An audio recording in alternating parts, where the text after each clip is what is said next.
Oh, yeah. Welcome to Pot of Thunder, the recognized symbol of excellence in rock and roll podcasting, brought to you by Blue Microphones. They look great. They sound even better. Welcome, guys. How you doing? Guess who it is? Do you recognize my voice? Oh, guess you'll never guess. Oh, come on now. Give it to me. Here's my buddy Andy. There he is. It's your buddy Andy. It's your buddy Andy, America's little brother.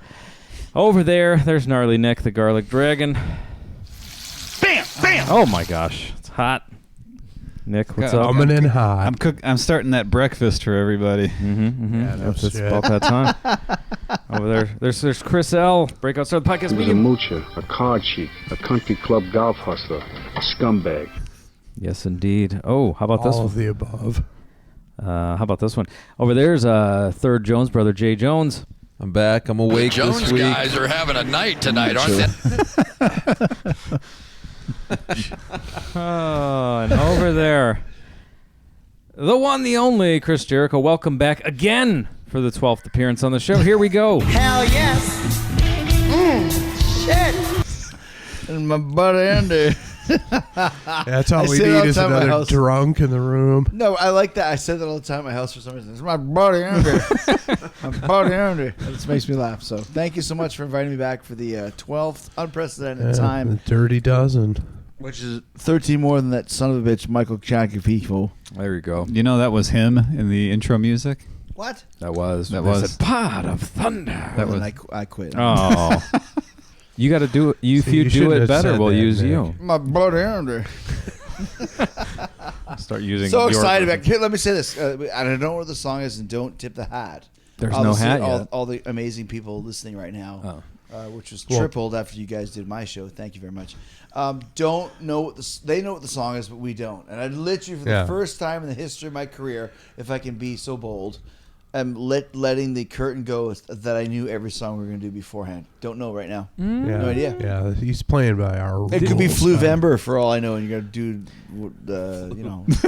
Papa's got. We wouldn't do that to you necessarily. What we're going to do is, it's my turn to pick from the listener submission list, and we go to that list, we pull a random number, and whoever's picking, if they like it, we go with that. If they don't, they reject it, and we generate another number. Typically, we have a new thing called the Chris Brown rule, not the woman battering rapper Chris Brown, but the drummer of the Dirty Crash named this rule, whereas on your second pull, if you rejected the first pull, if you reject the second pull, you have to go with the third pull. So that makes it, you have to really give some consideration to the second pull, whether you want to do it or not. Not going to invoke that because I don't want to get stuck with some dog shit with the third pull if it comes to that. We want to make sure we get something that would make for a good episode. So we are going to go to the list now, yes? Yes, we are. Here we go. Stand by. Let's go over to the Bozo Pewter. My buddy Andy.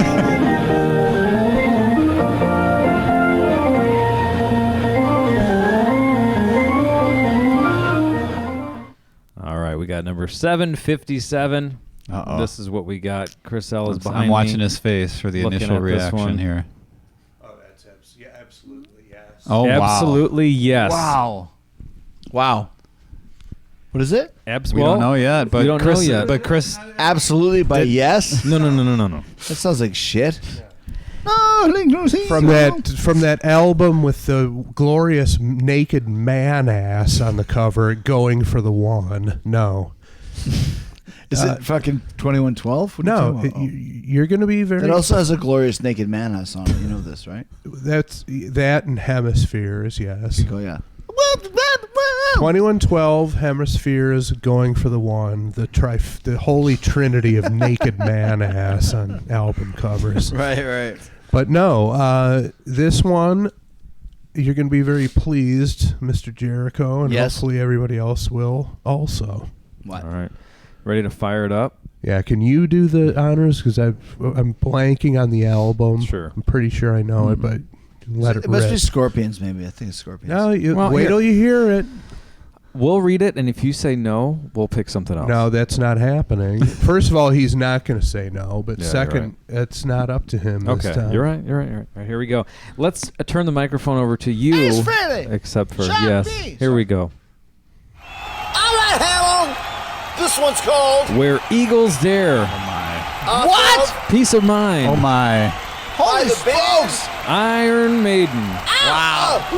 See, does that make you happy? I'm fucking super stoked, man. Yeah. You know, we covered this song on the second Fozzy record, Where It Goes There. Did you really? Yes, we have I have a whole new appreciation for this song because it's a motherfucker. Oh, I believe it. Yeah. It's a I did motherfucker. not know you guys covered Yes, this. we did. You can Google it when we leave. It's a good. We did actually a pretty good version of it, by the way. And I would if it was not good, I would tell you, but I thought it was pretty good. What prompted you guys to choose that one? Oh, for so the when we were cover? doing like a bunch of covers on each record, and the first the first Fozzy record we did "Prisoner."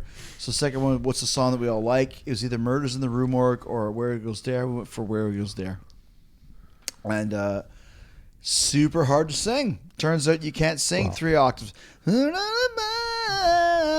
Like to sing all that in tune, it's not easy, and it's evidenced by when you listen to "Peace of Mind." Bruce is not even singing completely in tune, but that's how old school rock and roll was. Nowadays, it's all Pro Tools. Right. If you sing a wrong note, fix it. Those days, just get the vibe, get close. Yeah. And you can hear that on this record as a singer. Jay, are you a Maiden fan at all? I don't mind them. I listened to it a little bit back when I was younger. I wouldn't call myself a huge Maiden fan. You were the trooper for Halloween one year. I was the trooper for Halloween one year. You eventually moved on to Limp Bizkit. I knew that was believe. coming. Yeah, that was the natural transgression. Perhaps Puddle of Mud was in that mix as well. Oh my gosh. Yeah. You know, their hits weren't that bad. They had a few I must hits. That's say. all I know is Yeah. their hits. I Okay. can go past I that. only like the deep cuts, but that's just me. I don't know. I like Puddle of Mud demos. Yeah. I only talk to real fans about it. I like the version of "Sword and Stone" by Paul Mutt. What? Call back. And Nick, obviously, you're something of a Maiden fan. I would say so up to a certain point. But would I- you say you prefer the Diano?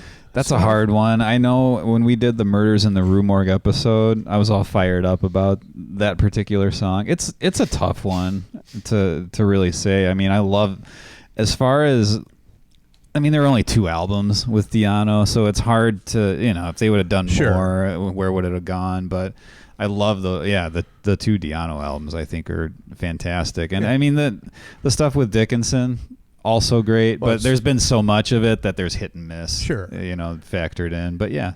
Andy, your take on Maiden? That we didn't necessarily discuss this in the Murders of the Rue Morgue episode. I'm a big fan, but I go through phases where I want to listen to Maiden a lot, and then I just don't want to listen to them for 6 months. Yeah, that I don't know makes sense. if that makes sense, but I don't dislike them, but I have my phases that come and go.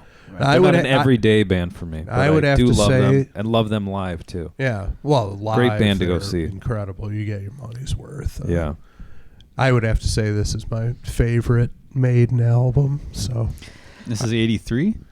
83. Well, let me tell you one thing. This song was submitted by 2 different guys, Lee Hutchison and Mike Scott. So let me tell you what Lee Hutchison said. He said, "Surely one of the greatest Maiden tracks, ? There's not too many songs that are defined by the drum intro, but this is one of them. And from then on, it never lets up. I got the album for Christmas when I was 13. I'm not sure I've had a heavier Christmas since. Guitar sound is fantastic. Really great, crunchy, mid-heavy sound. All true statements." He said, "I will say, though, despite the fantastic drums, I still prefer Clive Burr." Nick would agree with that. Yes. Absolutely. And then no offense to Nico. No. And then let's see, what do we got here from our other buddy? What does he say? What does Mike Scott say? "Everything from 82 to 83 other than Prince 79, but they're all kick-ass." What? Riff-driven. What happened? I don't know.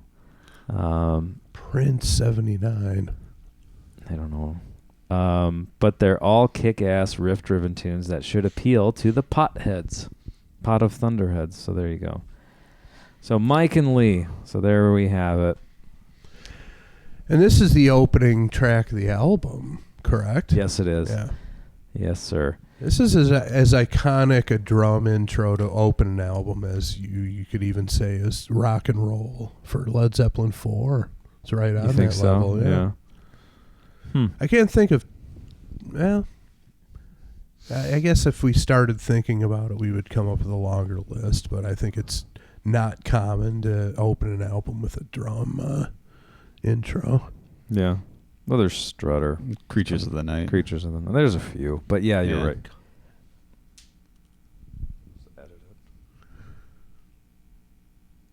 Wake up, dude.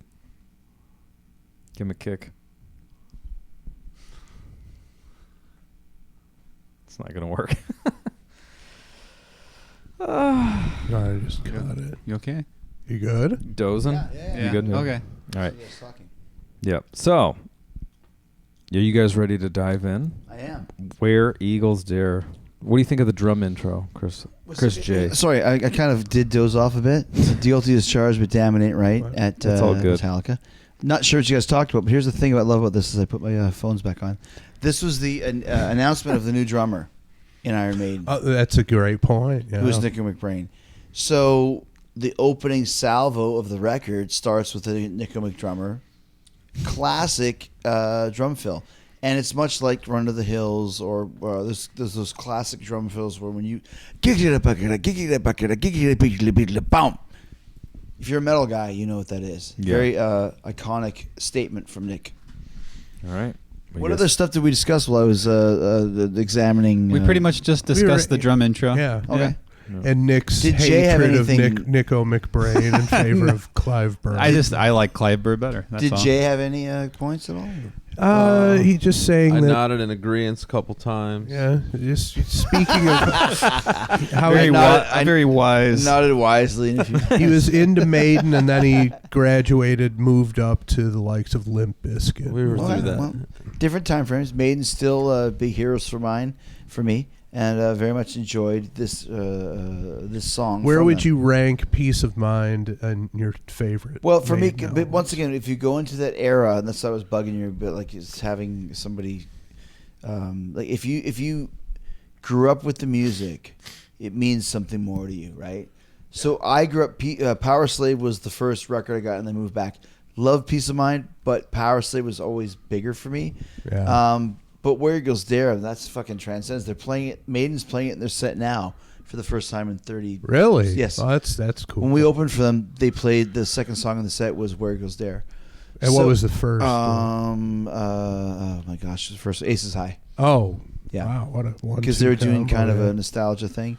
Aces High followed by Where Goes Dare, and we're like, oh my gosh, I'm in. So, yeah. So I think Peace of Mind is Power Slave would be the best. Seventh Son would be second best, and Power Slave would probably be third on the list. I mean, Peace of Mind third. Sorry, Peace of Mind. Yeah, Power Slave is one. Seventh Son. Seventh Son is two. Seventh Son. Yeah, because once again, that was my high school album. Okay, Growing up on stuff, makes so. sense. Yeah. You guys ready to get this started? We have to do all mouth drum. That was the all mouth music. What is for that? the entire 2x4? We should That's honestly. 2x4. Oh, yeah. It's similar. We should do the intro for the song all together. All right, let's do it. All right, here we go. 2, 3, 4. We have to do it with the actual drum thing, though. Oh, Can I just add in anvil sound, mouth anvil sound? Please do. Okay. Just I'm when gonna you do press play, when you hear the drums, guys come in again. Okay. I'm gonna do mouth anvil. There you go.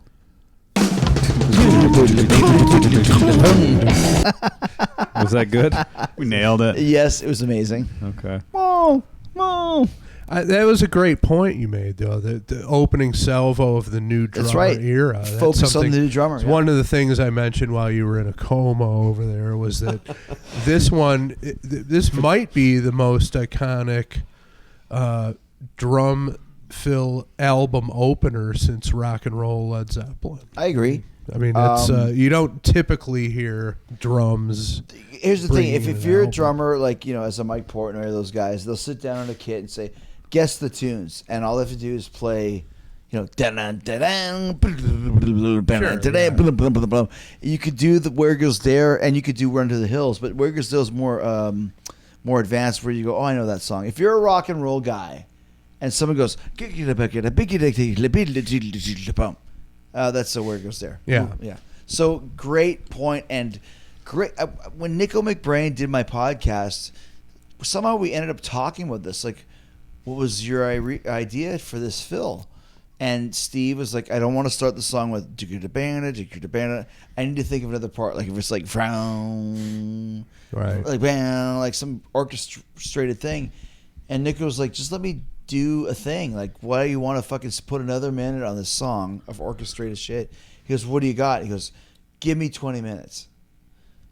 Came back 20 minutes later. What do you got? He said it was downstairs in the basement of a YMCA, wherever they were. Wow. What do you got? Love it. Done. Tracked. Finished. Let's move on.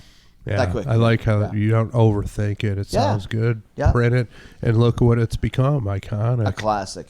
But Nick asked for 20 minutes to think about it, to get it right. 20 minutes! Fucking hell, man. So...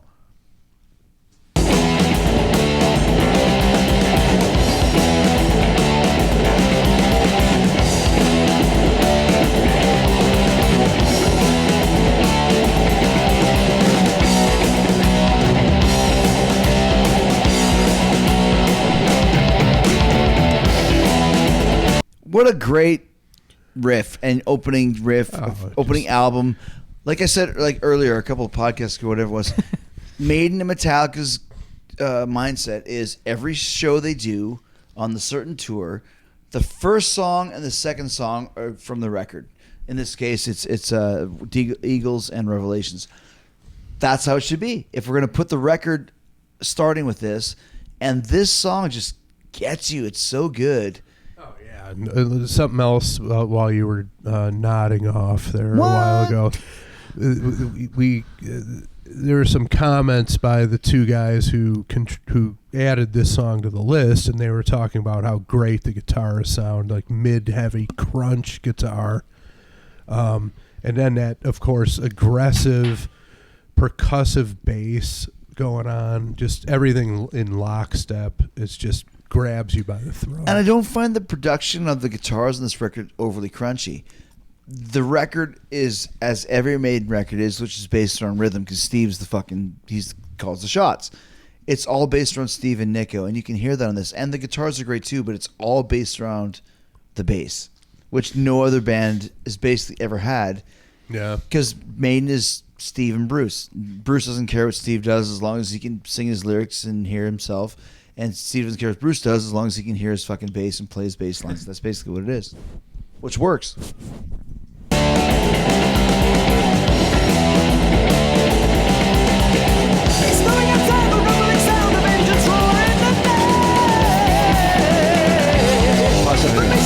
In this day and age, for an octave slide, that would be so overly produced on Pro Tools. You would hear the every note pitch shifting. Yep. This, it's close and it's great, but there's little human idiosyncrasies. Yes. It's not perfect. And guess what? That fucking rules. Yeah, absolutely. And just the fact that you mentioned that they pulled this one back out after 30 years and it's now the second song in the set. I mean, the crowd must have just gone ballistic. Huge. Because once again, Chris, when you're at the show, opening track, Aces High was great. Oh yeah. And then as it calms down, if you don't have the benefit of a set list on Google, whatever, which that's another thing that's going on today. That terrible. Yeah. But if you went Virgin first time and it went, Aces High, done, and then it goes right into this one, you're like, oh my gosh. Yeah. Because you know it, like we discussed, because of this iconic drum intro. So well, but then just this pummeling riffing and then like Dickinson's vocals and it's all syncopated. And the octave change, the the venue just had to been, the energy level had to have been gone through the roof. The roof. That's incredible. That's how they made it. They made it way bigger in the States just by touring than they ever got in England. Because it was like, we can't play Iron Maiden. What is this Iron Maiden? They're like, we'll go fuck your ass. We're going to go play in Poughkeepsie. And we're going to play in Lincoln. We're going to play in Chicago. We're going to play like in Fort Wayne. We're going to just do that. And that's how they made their name. Now, you've seen Maiden in concert, right? Yes. And you too? I have not actually. Oh, you have to. I saw him for the first time a couple summers ago. Really? Yeah, on the Book of Souls tour, whatever. Is that Which, what by it the is? way, since Maiden does, when they do a new record, they do a lot of new songs. And some people are like, fuck, dude, I love it. That's why they do it. Yeah, and the new songs were good. And Yeah. it was, but I mean, just a totally pro execution all the way across. You got to see them. Highly recommend it. Nick, you got to see it. Yeah, it's a must. And Jay, have you ever seen him? Have not. He went once, but he fell asleep. Or so I heard.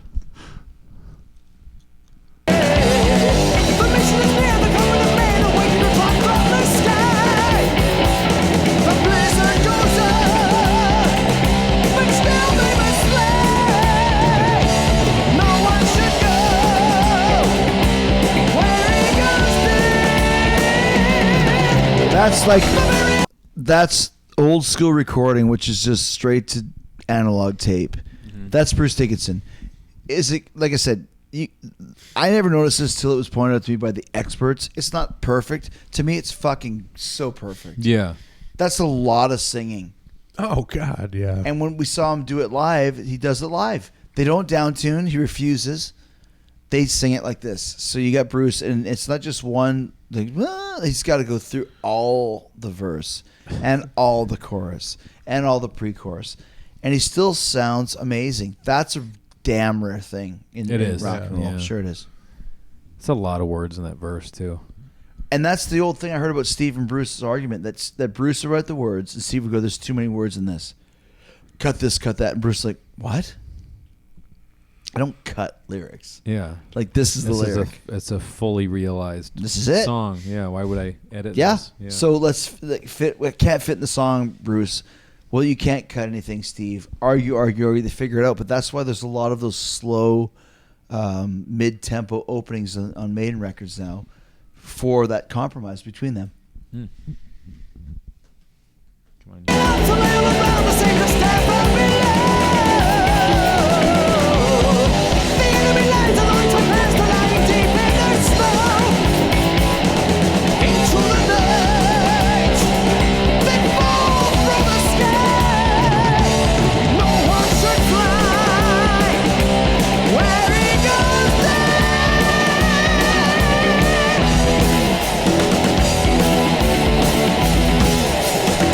Yeah, this song is just unrelenting, which is just, how did they, I mean, it's incredible how they can maintain that energy level. It amazes me that they've brought this back out at this stage. I think it's great, and they're totally up to it because they're committed to what they do. But I mean, this is not for the faint of heart. No, it's not. Nobody's phoning it in on this song. I mean, Right. That's incredible. I mean, that's pretty impressive that they brought this back out into the set. After all these years, and it's, like you said, it's not an easy task. And it's 30 years on, and it's just like, it's physically taxing. But then they're going to play this and then play 2 more hours of material. Right. Yeah. I think that this this part that we just broke into here, I think that's the best part of the song up to this point, in my opinion. I think it's just getting better. Yeah. Oh yeah, that's what I mean. It's just a really cool. Yeah. You got two full verses of incredible vocals, and then they're just going to do like this crazy syncopated, pummeling, unrelenting instrumental breakdown. It's awesome.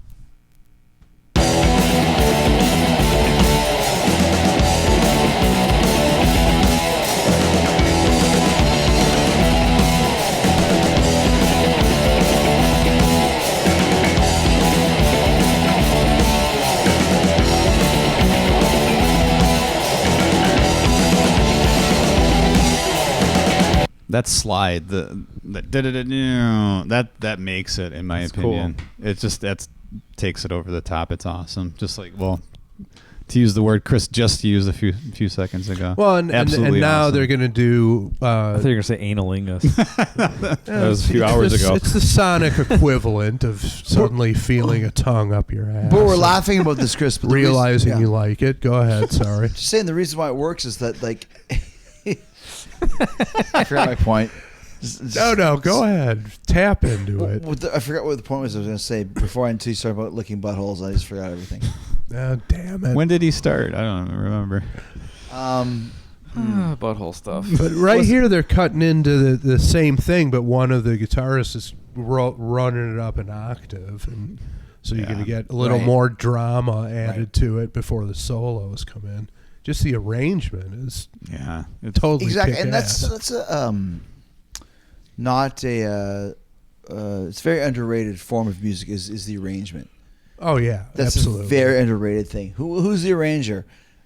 If you're in a great band, it's all five of us. If you're posting it for a producer, that's great, but the arrangement is so important for some of these songs, and this is a great one. Yeah, and this is the type of arrangement that you just get the feeling that it's five guys in a room, each guy going like, let's do this part here, and then let's do it again, but you do an octave, and it's just, we've all been in the band room when you're putting songs together, and even though this is one of the biggest bands in the world, at the root of it, that's how the songs are created and arranged.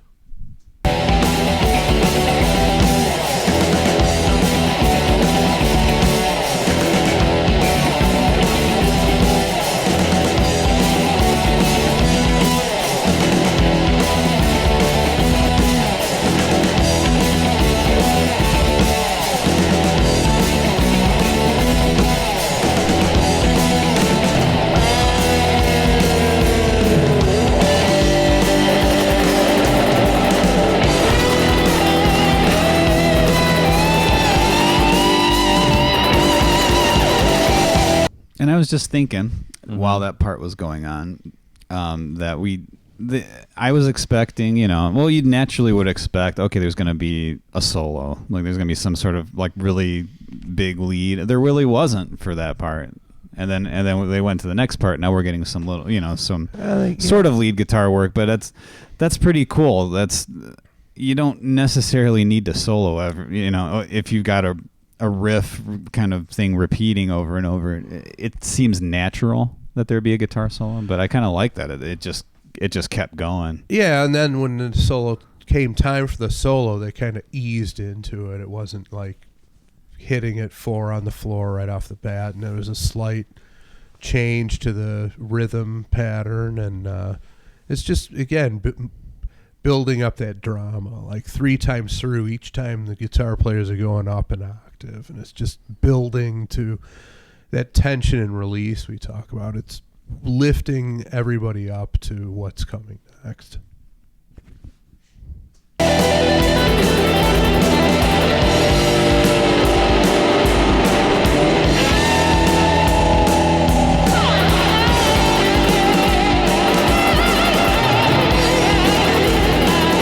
Is that supposed to be like gunfire? I was going to say, is it like lions roaring, explosions? Who knows? Well, I'm assuming it's a WW2 kind of a thing. So that makes sense. Yeah. So this is another sort of like dogfight, air war anthem, like Aces High, or I don't know if it's necessarily an aerial battle. I'm not 100% sure, but it'd be nice to have some input from the other Chris in the room, but he's nodded off again. Jay, what do you think? What are you hearing? It was like what kind of battle? Blasts. I was thinking cannon blasts. Oh, that's a good call. Yeah, artillery fire as a general. Maybe it was a fireworks kit, 4th of July. Yeah, it could have been. Polar Nights, I think, is the one that they lit off. It could be more potent though, because certain people are sleeping through it, so there's not enough power to it. If anything, they should amp it up to kickstart my heart levels to really shake things up.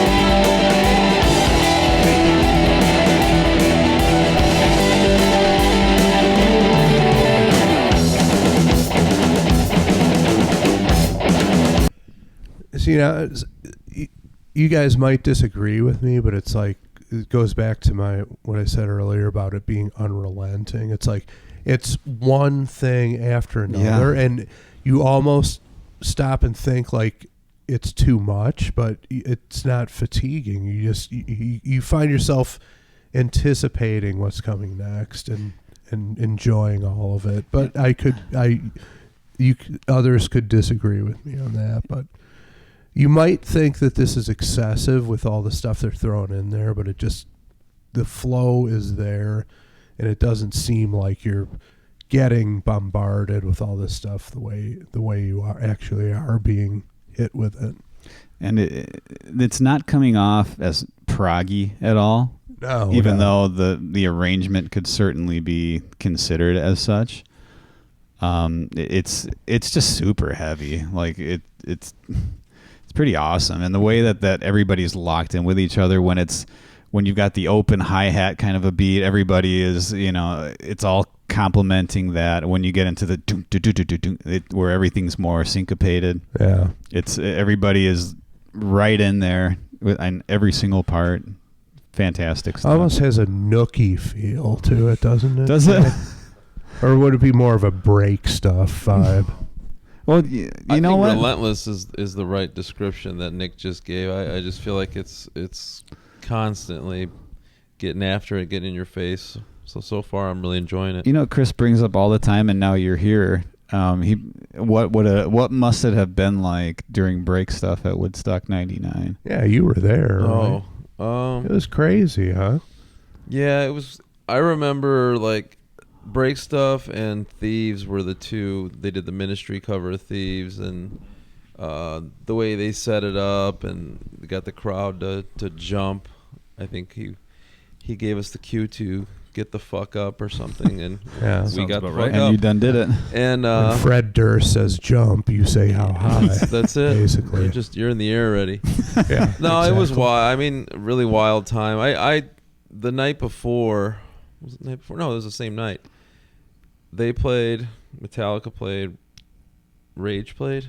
I think it was Rage. Oh, I didn't realize. I think it was Limp, Rage, Metallica, in that order. I may be incorrect on the nights, but I believe that was all the same night, back to back to back on the main stage. Wait, Limp played 2 nights? No, I think the right. first night, I want to say the last 2 bands were Korn and Bush, and I might be wrong there, but I for some reason remember Bush being the last band.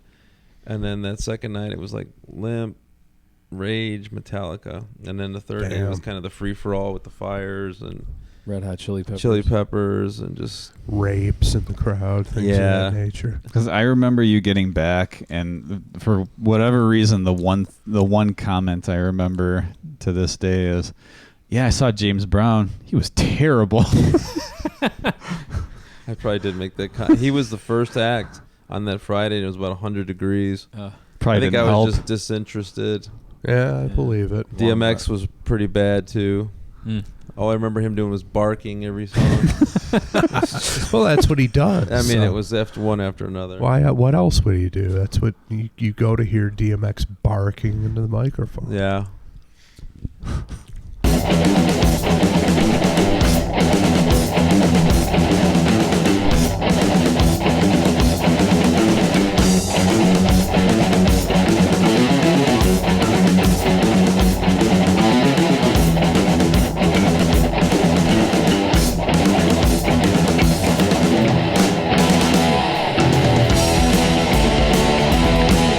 Yeah, so there they go, bringing it back around, and it's just like, my God, what a one series of body shots after another. It's like being in the prize ring, incredible.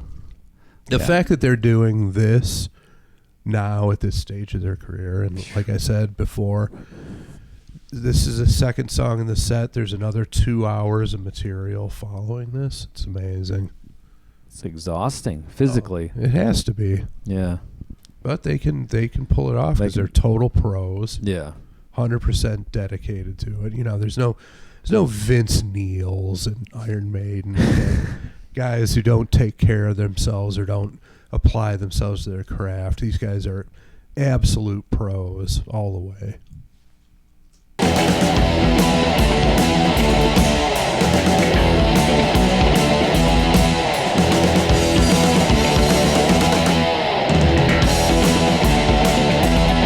the other band I'll bring up, which I've seen them way back when, and then I saw them somewhat recently, similar around the time frame that I saw Maiden most recently. I'm going to bring up Slayer again. Now, Kerry King has the physique of Vince Neil if you look at them side by side, but sure.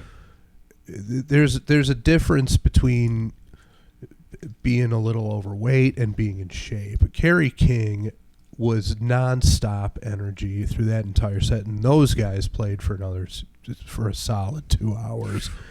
The energy coming off that stage was fucking incredible.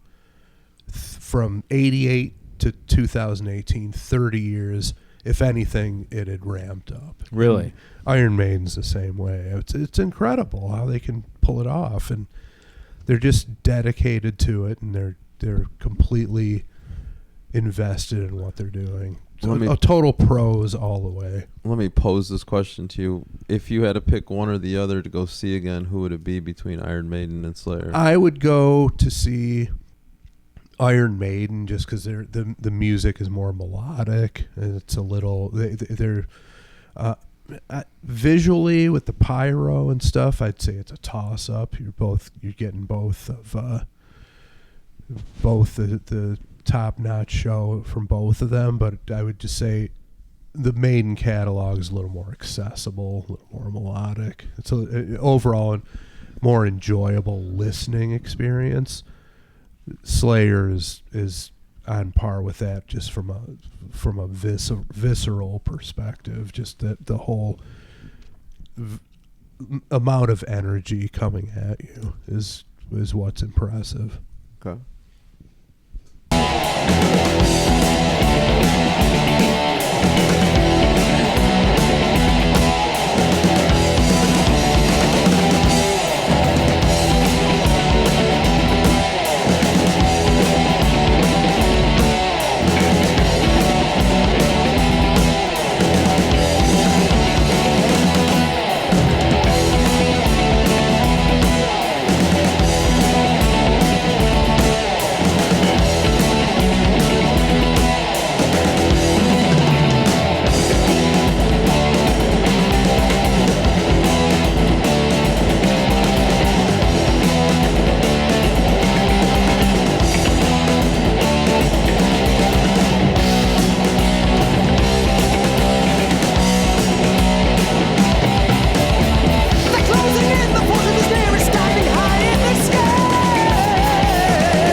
I'm just stopping it there because I feel like we should, but it's like, what else is there to say? They're just destroying it on every level, and it's just unrelenting. I just keep coming back to that word, nonstop.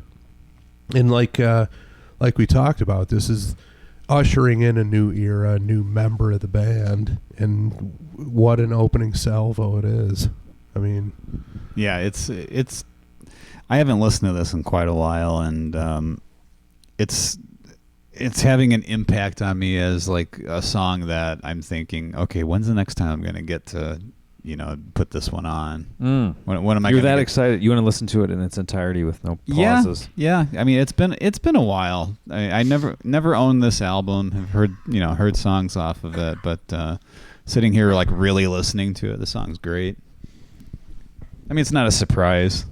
People know this song is great, but just right now it's a profound greatness. Yeah, that's part of the fun of when we do this, though. Even songs you know or you've heard a million times, sometimes you're just like sitting down and focusing on it for the first time in a while. But yeah, this rules. But that's the thing. It's like when somebody mentions When Eagles Dare, the first thing I think talk about is the drum intro, and that's what everybody focuses on. Right? It's easy to forget just the unrelenting energy and the arrangement of this thing. What's going on over there? Andy's working on it. It's not going to happen. It's not going to happen. I don't think it's Andy's trying. He's fucking gone. Andy's trying. I don't know. You remember what it was like in Fort Wayne? We couldn't get this guy up for 45 minutes. I was telling them that story earlier. Yeah. I don't want to kick him again. No, it's not going to do any good. I don't feel like don't doing even that. Bother. I'll kick him. Some shin kicks. The good news is we don't have to transfer him anywhere. He's where he's crashing.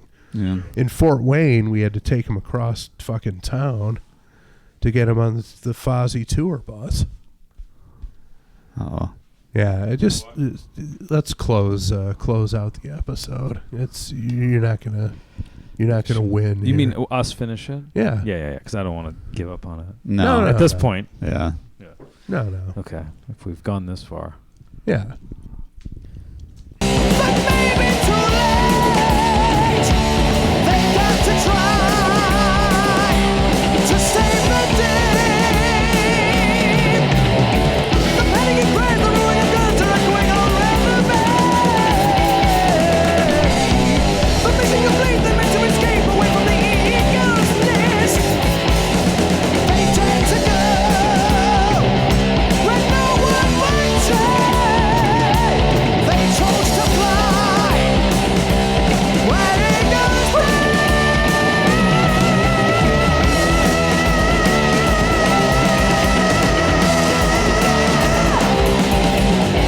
Hell of a scream there, huh? Yeah. We know Bruce can do it, but there it is.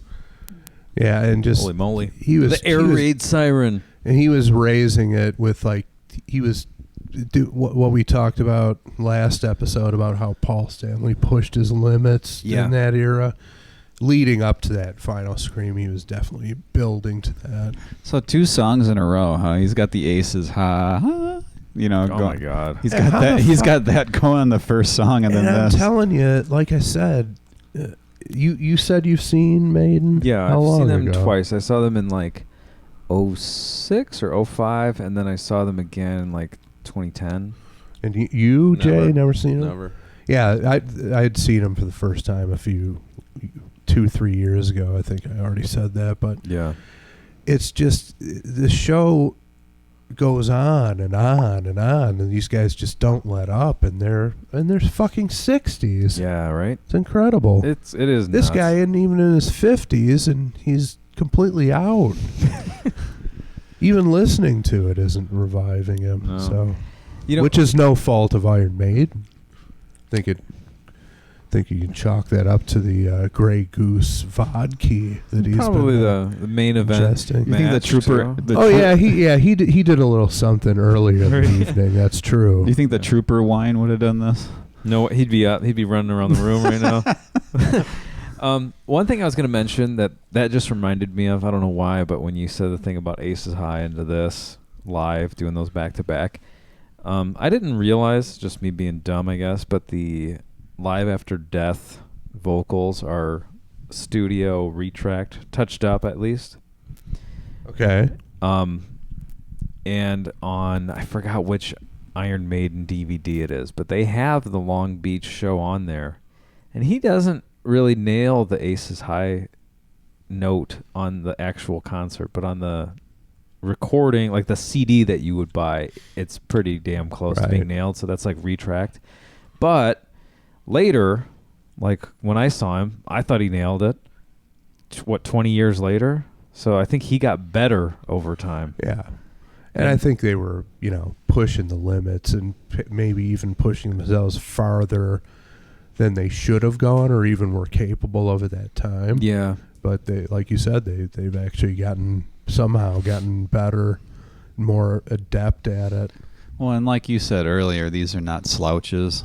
Oh, no. Clearly, I mean, if you look just at Dickinson and what he does, psycho. I mean, in the best way. Yeah, I mean, maniac. Motivational speaking, learning to fly commercial aircraft. I mean, it's incredible. It's a guy who. A little different, but I know Andy's joked about David Lee Roth in the same way, where it's like it seems like he'll just pick something that seems so random for him and just dedicate way more time than any normal person would be able to or be willing to. Chris J would know this. Hey, that didn't work. Yeah, that would wake him up. Anyway, What was this? David Lee Roth dedicated. He moved to Japan to study like sword fighting or something, and like some kind of painting or something, like and fully immersed himself like in Japanese months culture and months and months. lived there, and that's all he did was like study from some dojo master and Yeah. whatever. Crazy, but yeah, these guys are just different breed. Next level guys. Yeah.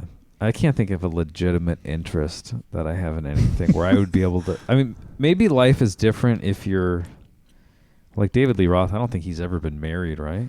I don't believe so. I don't think so. So let's take No. two things. You're rich and you're not married and you're crazy, I guess. So Well, I guess yeah. that's the kind of things that just start happening or that you get yourself into. Or maybe it's something that if you are that rare person like that, you kind of need it. Yeah. You need something like that. Yeah. Yeah.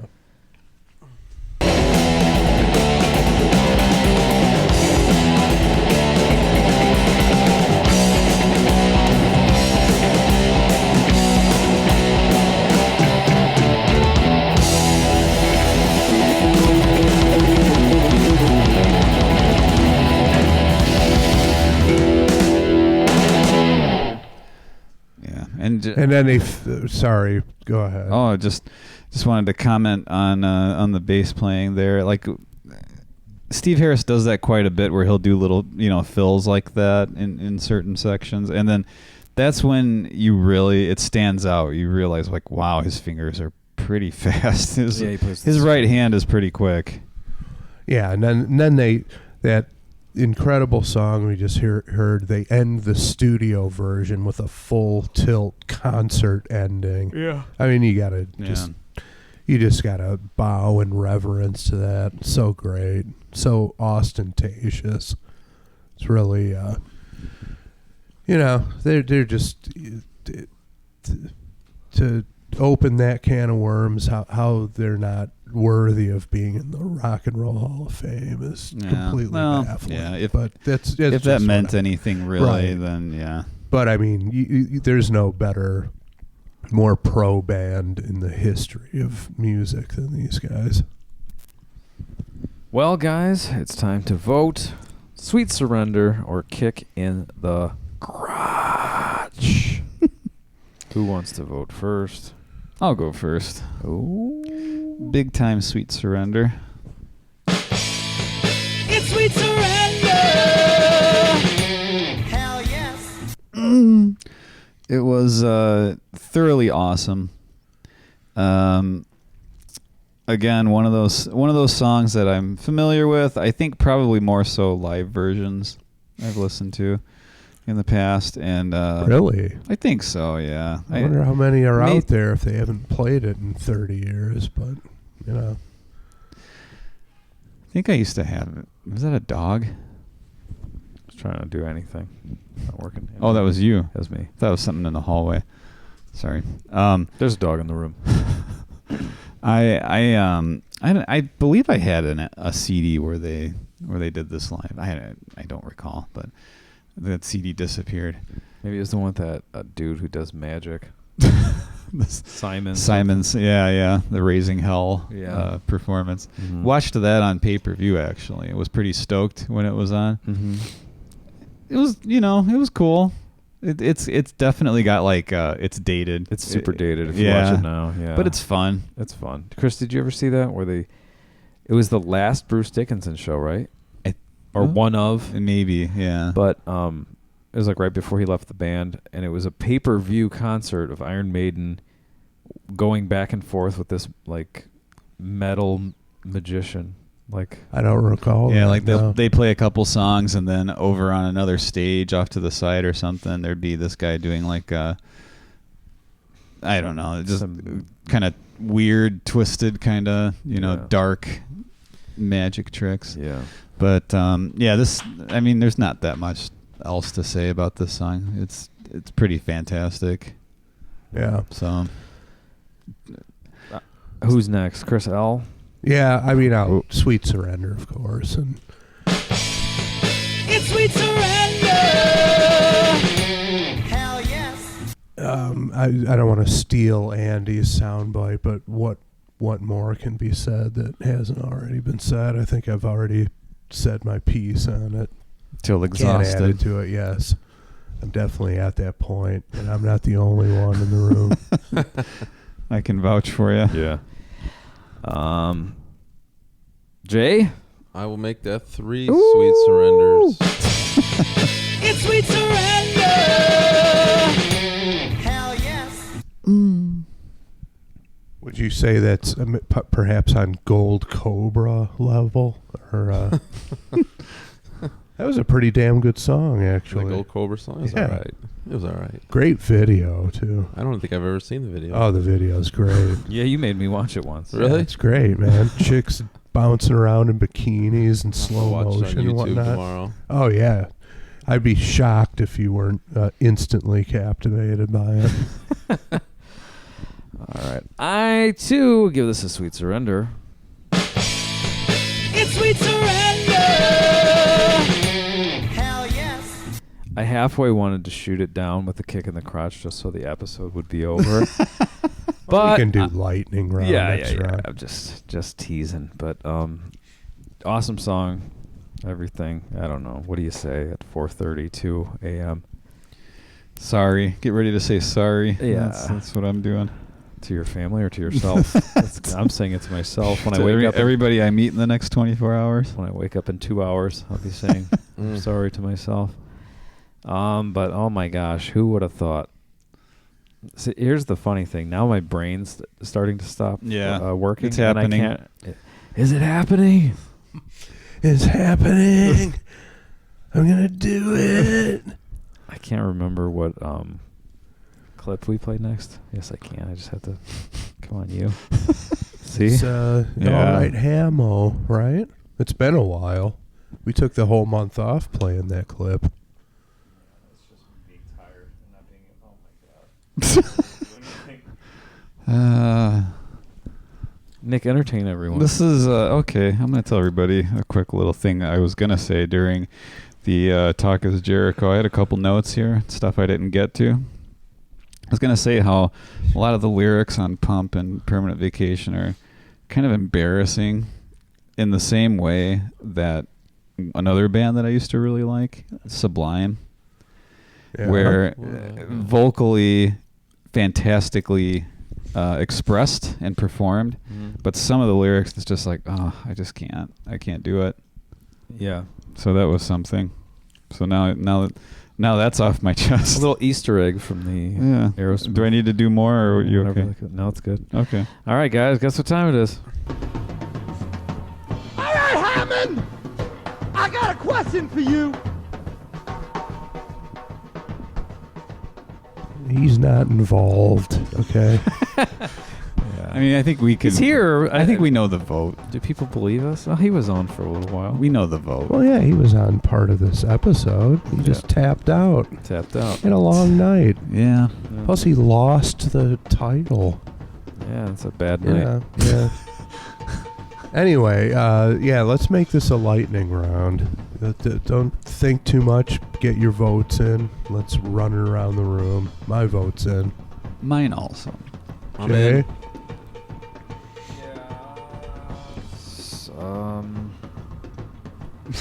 My vote's in. Okay, we're all good. Votes are in. Andy goes first. Nick, Jay, Chris. Sure. All right. Rock and roll. Boner. Oh my! And he got it!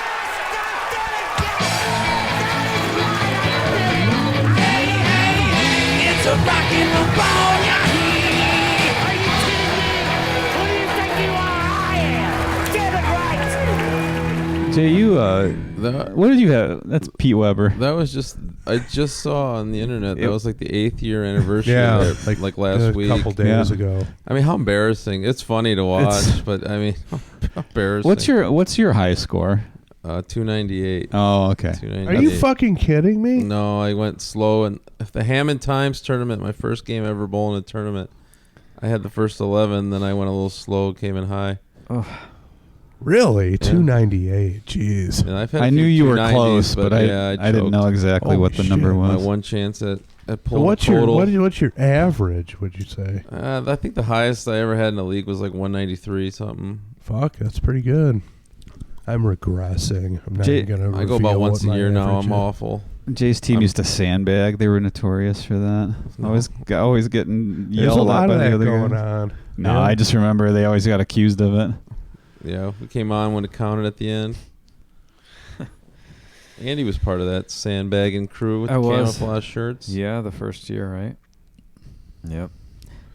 Oh, so there you have it.